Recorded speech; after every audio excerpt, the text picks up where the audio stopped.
Tadi turunannya kata Al-Quran, orang berzikir hatinya akan selalu tenang, cenderung tenang. Kecenderungan sukses tinggi, bahagia. Sudah? Meningkat kecerdasan, cenderung pintar, bertambah pengetahuan. Bentuknya dua, bisa mengerjakan perintah, bisa meninggalkan larangan. Ini tinggalkan, ini kerjakan. Do it, live it. If'al, la taf'al. Kerjakan, tinggalkan. Ini saya turunkan tadi, ada salat, kan? Ada interaksi dengan Al-Quran, ada puasa, dan seterusnya. Orang yang salat, maka dirinya cenderung tenang. Orang yang salat, cenderung sukses dalam hidupnya, bahagia. Makanya panggilan salat, panggilan kebahagiaan. Hayya 'alas shalah. Kenapa salat ya Allah? Hayya 'alal falah. Bahagia yuk. Sukses. Kan? Cenderung kemudian pintar. Makanya banyak orang di masa lalu itu, ya ketika dia akan mengerjakan soal-soal salat, Pak, Bu. Imam Al-Bukhari itu menuliskan Sahih Al-Bukhari selama 16 tahun. 97 pembahasan. Setiap pembahasan itu berapa banyak hadis? Kitabul Iman 57 hadis, ada Kitabul Ilmi sampai Kitabul Tijarah, Kitabul Mali, terus sampai Kitabul Jihad. Banyak sekali. Ya, itu setiap menuliskan satu hadis salat 2 rakaat. Dituliskan pertama di Masjid Al-Haram, disempurnakan di Masjid Nabawi, 16 tahun. Semua ulama-ulama kita itu mustahil mereka bisa menulis kitab, merumuskan sesuatu, inovasi, penemuan baru, kecuali pasti rahasianya ini. Salat Al-Quran, salat Al-Quran. Ada orang mengkaji Al-Quran, tiba-tiba menemukan penemuan. Ya, Ibnu Firnas baca surah Al-Mulk ayat 19. Ya, ketika membaca ayat itu, Allah awalam yarau ila tayri fawqahum saffatin wa yaqbidna ma yumsikuhunna illa rahman. Apa engkau tidak analisis, perhatikan bagaimana burung bisa terbang di udara dengan dia mengepak-ngatukan sayapnya, dijaga oleh Allah. Kalau nggak dijaga nggak bisa terbang. Maka dilihat, oh, Allah berkehendak bisa terbang. Karena apa? Kepak-katup sayap. Dilihat, dianalisis, bikin modifikasi sayap burung, terbang, naik ke atas bukit, sampai bisa terbang 20 meter. Ngelihat ke bawah, jatuh, meninggal. Nah, betul, ketika meninggal dan meninggalkan karya yang kelak itu jadi prototipe pesawat terbang di kemudian hari.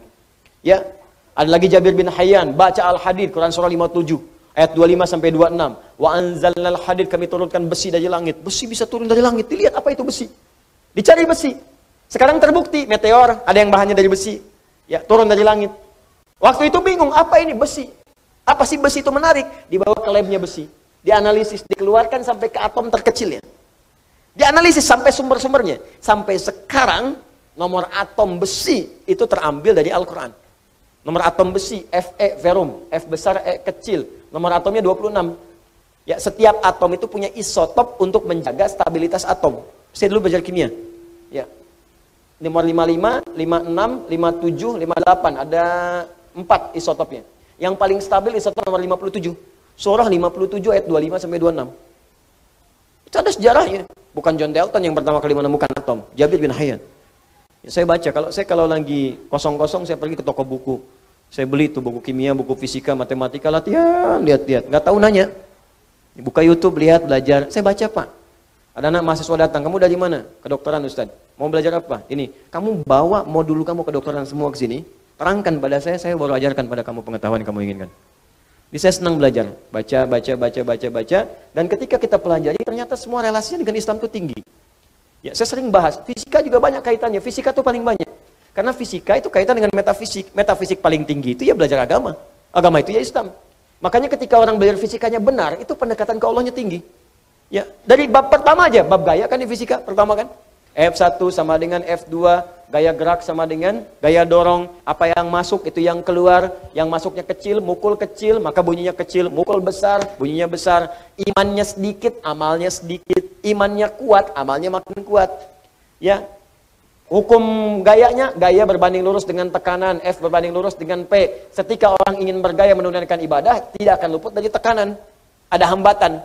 Apa di antara hambatannya? Banyak. Ada hambatan pribadi, hambatan di tengah. Mau berangkat ke masjid tiba-tiba hujan. Bagaimana mengatasinya? Rumusnya turunkan. Mau ke masjid hukum jamak qashar, S sama dengan V dikali T. Jarak, ya, kecepatan dikalikan dengan waktu. Ya, mencari kecepatan S sama dengan S dibagi T, V sama dengan S dibagi T. Jadi ketika kita mau ngukur ke Bandung, kecepatannya berapa supaya nggak dikosor? Nyampe. Makanya kalau mau ke Semarang pakai pesawat karena kecepatannya tinggi, waktunya semakin cepat. Ya, berangkat kemudian jam 11, nyampe jam 12, zuhur aja belum. Apa yang mau dikosor? Jelas kan? Ini kita belajar tuh begini, ditarik ke akhlak, nyambung. Akhlak, F, gaya berbanding lurus dengan tekanan, hukum Pascalnya. Gaya berbanding lurus dengan tekanan, semakin banyak gaya, semakin tertekan. Akhlak. Banyak pokoknya.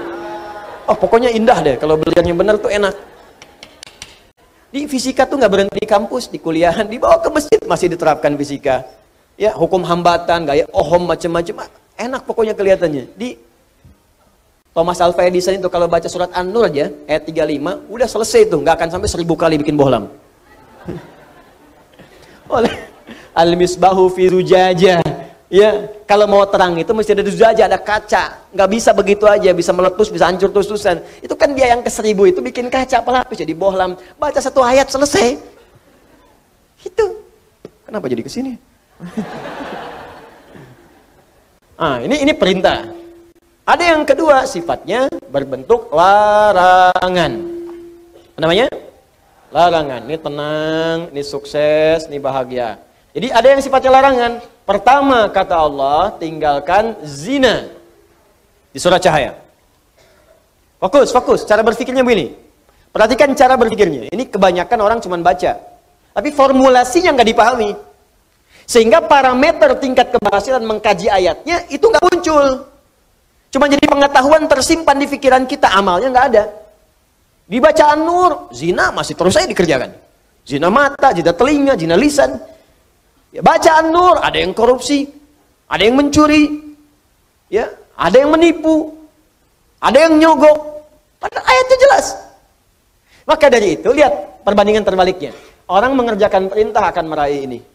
Orang meninggalkan larangan, maka ini akan cenderung terjaga. Hatinya tenang, kesuksesan mudah didapat, kebahagiaan mudah diraih. Ketika yang dilarang dikerjakan, maka akan berdampak kepada jaminan yang tadi disebutkan. Zina, ketika zina dikerjakan, maka cenderung membuat hati tidak tenang. Makanya orang yang berzina nggak pernah tenang. Makanya zina dalam bahasa Arab, secara bahasa, az-zina. Zina fil lughati asy-syu'uru bid-dhiq. Makna zina secara bahasa yang pertama adalah perasaan yang sempit dalam jiwa. Zina itu bisa ditulis dengan dua cara.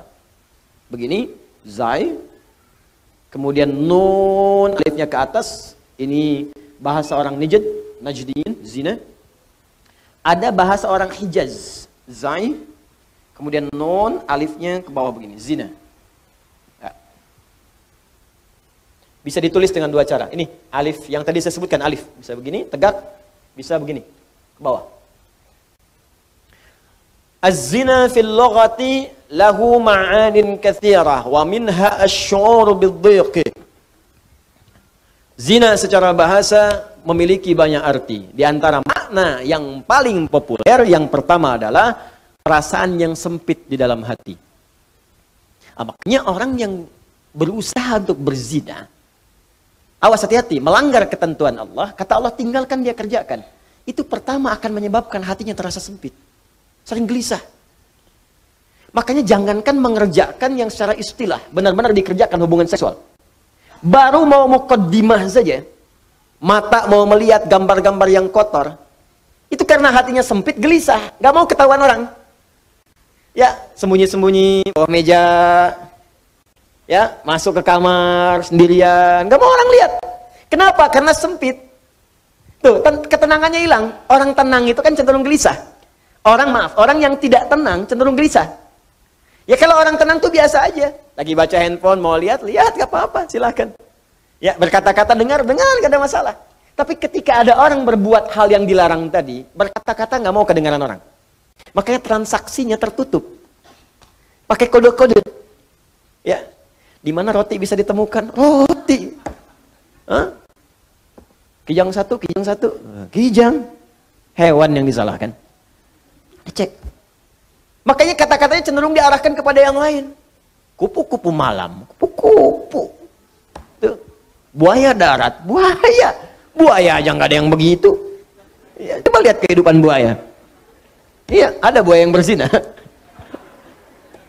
Ya, buaya emang hidupnya begitu. Ya, yang bayangkan. Jadi saya mau katakan, orang yang melanggar ketentuan ini pasti hatinya gelisah. Awas, suami yang mencoba, pria yang mencoba kemudian bergaul di luar hal yang dibenarkan dan mencoba untuk berzina, pasti akan gelisah hidupnya. Puncaknya apa? Kesuksesan akan berpengaruh. Betapa banyak karir hancur gara-gara kemudian perbuatan ini. Ya, betapa banyak kebahagiaan hilang, hancur rumah tangga, berpisah kemudian, anak-anak kemudian jadi terlantar. Makanya mikir dulu, kalau ada orang sudah berumah tangga, ada anak, berpikir untuk berbuat yang ini, mikir anak-anak Anda, kasihan. Anda tega kemudian dia diolok-olok di sekolahnya. Bapak kamu pezina ya? Ibu kamu selingkuh ya? Itu anak Anda mau berbicara seperti apa? Dia masih kecil. Butuh perhatian yang dalam. Makanya orang yang berbuat hal yang seperti ini, pasti pertama akan terganggu kemudian ketenangan jiwanya. Kesuksesannya akan berpengaruh. Kebahagiaannya akan sirna. Dan yang paling dahsyat adalah, biasanya, ini akan fatal. Berpengaruh kepada kecerdasan dan yang lainnya. Ya. Bisa kecerdasan kepada otaknya, intelektual, bisa kecerdasan pada emosinya. Banyak kok Ustadz, orang yang zina pintar, pintar otaknya, tapi emosinya tidak ada.